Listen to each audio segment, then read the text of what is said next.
fellow humans, and today I'm going to be taking you along with me in a date of remote learning slash lockdown, because I think that it's quite interesting how everyone has a different remote learning story, and also because I think we could discuss some struggles which come along with remote learning. Alright, so I've had breakfast and I'm obviously all ready and dressed for the day, and now it's time for my first official lesson after our pastoral care class, and that's English. Now I really hate English, but I really do like our teacher, so I'm excited for the call. I'm not excited for the lesson. But also we kind of do have an essay due at the end of next week, so I really have to get working on it, and I really don't want to do any work, so this kind of sucks. Right, so now I actually have to do some work, and I also have to contact my teacher about what I should do for that said work. So I am going to do that, but first of all, it is 9:30 right now, and I'm hoping that the COVID cases update for today has come out. And checking COVID cases is actually a daily part of my routine, because it's just something that I like to check on. I read the news all day, every day. I just like to know what's going on in the world, and also because in terms of specifically COVID cases, I think that it's very important to know how the situation is developing, especially since every day can change so many things.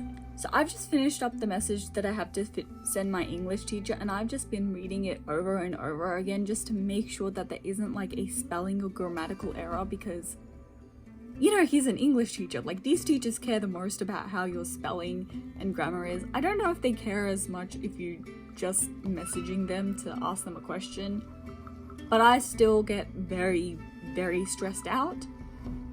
I think it's fine though, so I think I can stop being anxious. Hopefully he doesn't judge me.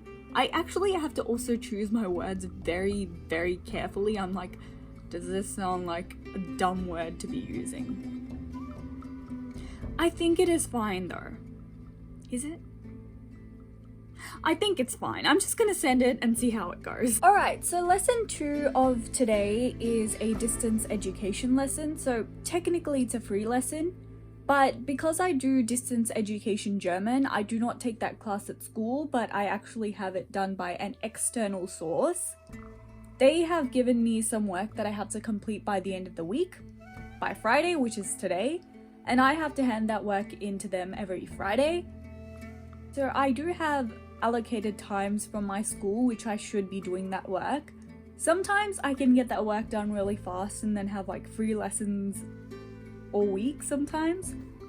Other times I have to actually do the work during those lessons. And then there's other times where I don't do the work during those lessons. I use them as free lessons or as lessons to do some other work, and then I do my German as homework.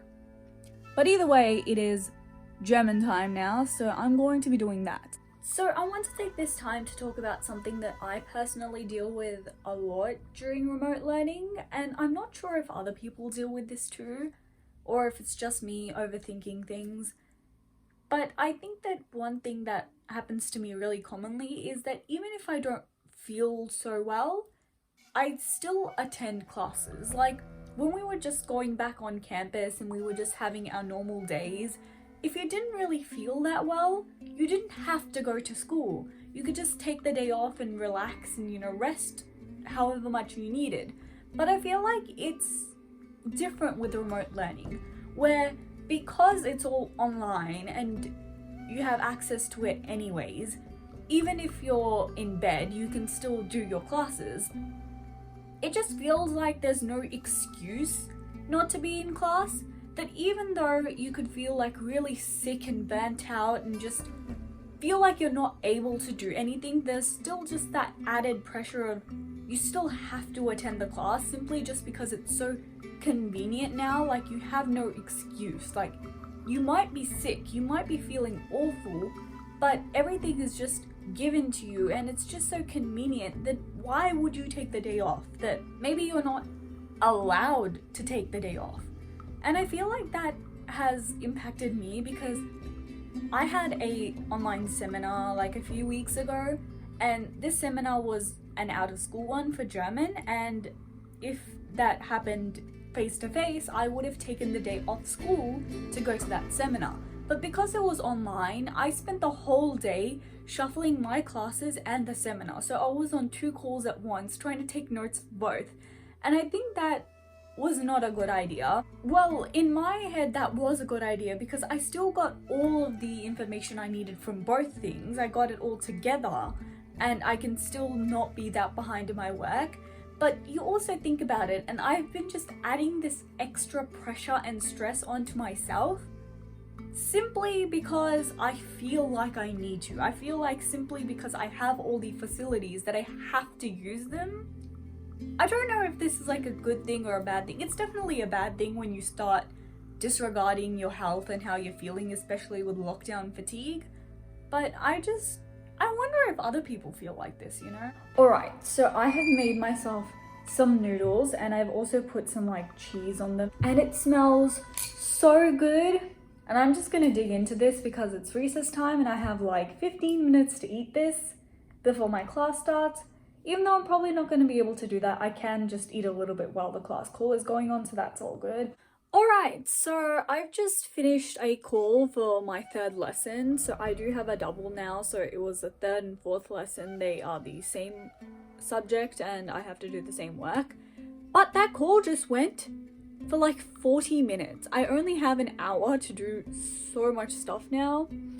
And that's one of the big problems with remote learning. I feel like when you're face to face, I don't know what it is about being face to face, but generally teachers don't spend that long trying to tell you what to do. I guess maybe because it's much easier to ask questions later, or maybe even like the teacher to reiterate her words later when you're in class to everyone in the group. But in a call, you kind of just have to get everything out there at once and then hope that no one has questions or that everyone knows what to do and isn't like confused about what to do.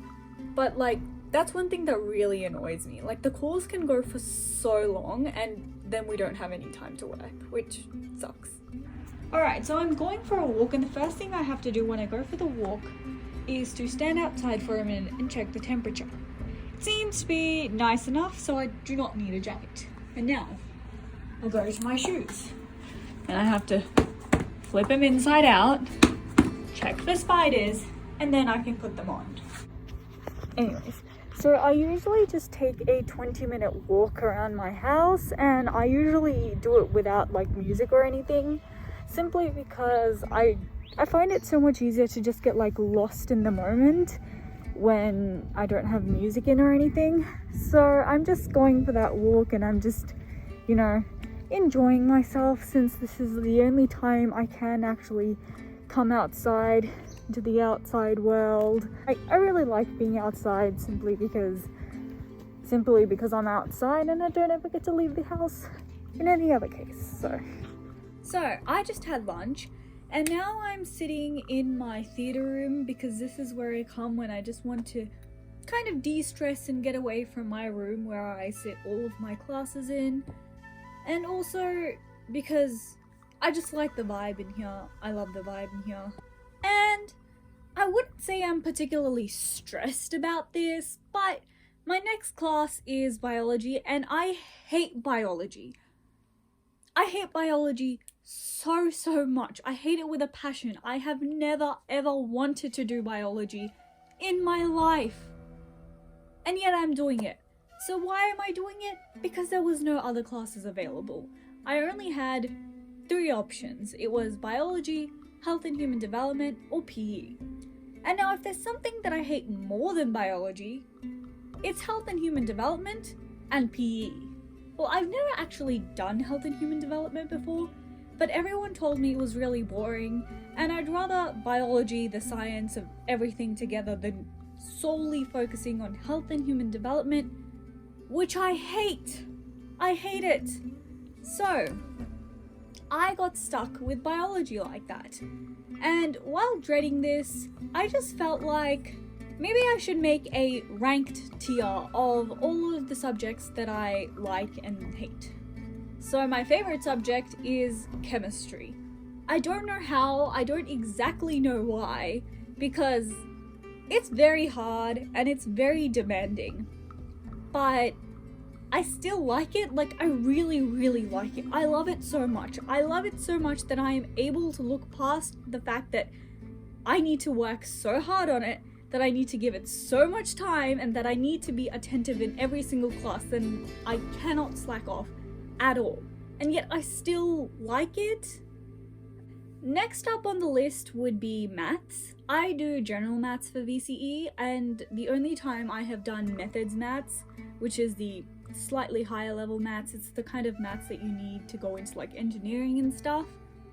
I did that in year 10 as a pre-methods class, and it sucked. It took up way too much of your time, and it didn't give me any help as to what I want to do in the future. So I was just like, you know what, I'm gonna drop this subject that I don't need, that I hate. So I took general maths, and now it's my second favorite subject. Not exactly because I enjoy it though. I guess I like the idea that I am able to do my own thing in maths, and that I am able to understand everything. I don't think I've asked a single question to my teacher this whole year. I can just understand everything, and I can work on everything on my own. Most of the time, the teacher hasn't even taught us the topic yet, and I can just read up his notes that he's already given to us, and I can just figure it out from there. So I find that really easy. For that reason, I don't hate maths, because I'm able to understand it. It's so easy, and I can get through everything without any stress. But at the same time, I've never liked maths. Maths has been like my least favorite subject until I joined VCE, so, you know, it's second place, so it's pretty high, but it's not the subject that I'm like, yes, about, which pretty much I'm only about chemistry about. Religion and society. Our teacher is actually really nice. She gives us all of the answers, and you still have to do work, but you already have the answers in front of you, and you kind of just have to reword them and kind of understand what they say and then do it yourself. So I really like that aspect of it, but the reason why it's third is because while it is easy and while we get so much help with it, it is a lot of like remembering stuff. It's not a black and white answer like there is in sciences, which I really like. Science and maths, they have very black and white answers. You can't really be that wrong. But in religion and society, it's a little bit more about interpretation and the way you word things and the way you explain things, which I don't particularly like that much, where I want there to be a very specific answer that I can write, and I will write that every time. So that's just one of the reasons religion and society is a bit lower. Number 4 is German. And now this is one of those subjects that I really, really liked before I joined VCE, simply because it was a little bit easier and because it was at school and I was doing exceptionally well in it, and I really, really enjoyed it. I still enjoy it now. The most pressure really just comes from having to hand in a lot of work every week. That is the only thing that's really pressing me about German, but that negative is enough for me to put it like quite low on the list. Even though I really, really enjoy German, I like being able to learn new things and also apply those new skills, and I really get excited when I see, oh yeah, you know, I have improved since I started learning at the start of this year, at the start of last year, and at the start of all those years ago. That makes me really happy. Number 5. Now this is biology. So this is my second least favorite subject. I hate biology so much. I just don't like biology. It makes me feel icky. I also have a phobia of blood, so I can't really participate in dissections, and I don't like talking about that kind of stuff. So it's a little hard on me, but also I'm good at it. I'm apparently really good at biology. I would say that it probably just comes naturally because that's one of the things that my mom was really good at when she was younger. So yeah, I really hate everything about biology. I hate the fact that you have to remember so many things, but I also love that about chemistry. I just hate biology, okay? That's point blank, hate biology. Moving on to the least favorite subject. This is the worst subject, in my opinion. English. This is awful. My English is awful. Well, when I say awful, I mean I'm like top 5 of the class, but I hate English. I hate writing essays, I hate writing practice essays, I hate thinking about English, I hate analyzing things, I hate writing persuasive essays, I hate analyzing persuasive essays, I hate comparing things together. I just hate it so much. I hate every single bit of it. There's not a single bit of English that I actually enjoy. Like, I do enjoy creative writing, but not in an English sense. Not when you have to like fit like 50 criteria and a word count. English sucks. I hope no English teacher is watching this because that'd really suck, but I hate English so much. Well, anyways, that is my tier list for my subjects, and I get very passionate about some of them. But anyways, I don't know what the time is, and I should probably check. And this is actual footage of me freaking out when I realized we don't have a class call for bio, and we're actually just having a free lesson.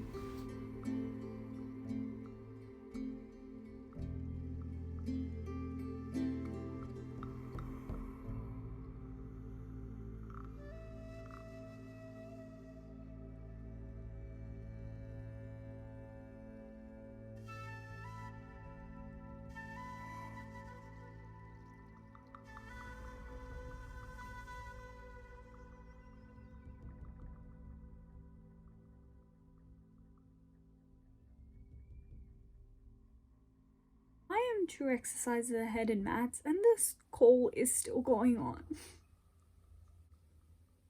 So at 3 o'clock I usually have a snack, and today's snack is this fairy bread, and I'll be honest, I wasn't really hungry, but I've been craving Nutella fairy bread for like 3 days now, and we only just got bread today, so I had to have it. Right, so I'm back in here again, and I'm here to complain, and I feel like this has really turned into a video about me complaining about school, but I think that's valid because that's the kind of thoughts that I go through every single day in lockdown and remote learning. So here is my take on VCE. I feel like you can never be the perfect student. Like, no matter how much work you do, you're never doing as much as you can do, and I feel like that's a problem. When I say that, I mean that every time I feel like, oh yeah, I have some free time, you know, I've caught up on all my work and now I'm free, I can do whatever I want. It isn't strictly true, because there's so much more that I could be doing at that very moment, you know? I could be writing a practice essay for English. I could be reading some German literature. I could be going through maths, any questions that I really need to practice that I don't think I've quite gotten the hang of yet. I could be revising biology terminology that I've been getting wrong all year. I could be writing out practice answers to any subject at all. I could be practicing the things that really don't make sense to me in chemistry and trying out those equations. I don't think that there is a doing enough. I feel like, to be honest, VCE is a test of your self-worth. At some point you have to realize, like, no, I can't just study all the time, you know? It's only going to get harder and worse from here, so now I need to take out time for me. I need to take out time for me, I need to take out time for my family. I can't just be sitting in my room studying all day, because you really can do that. You can study for 24 hours straight. Like, there is enough work for you to be doing in that time. It's just like, you really have to take a step back. And that kind of annoys me though, that there's just so much. Like, yeah, there's an option for someone to go above and beyond, but is there kind of an expectation for us to go above and beyond? Because every subject feels like you should be doing a little bit extra for them every time. And if you're doing a little bit extra for every subject, that mounts up to being a lot, because you already have normal homework. You already have the stuff you have to do. And if you're doing extra, which is also an expectation, like, oh, if you don't understand something, you are expected to be doing that. You are expected to be practicing that throughout the year. Anyways, that's just like my take on how it's pretty demanding to be a student at this age. Alright, so that's the end of the video, and it's only like 10:45 right now, so I'll definitely be up until like 12 finishing off all the work that I have to do. But I just wanted to log out for the day so I could concentrate in peace. So I just want to say, I hope that you're having a good day, I hope that you continue to have a good day, and I'll see you next time.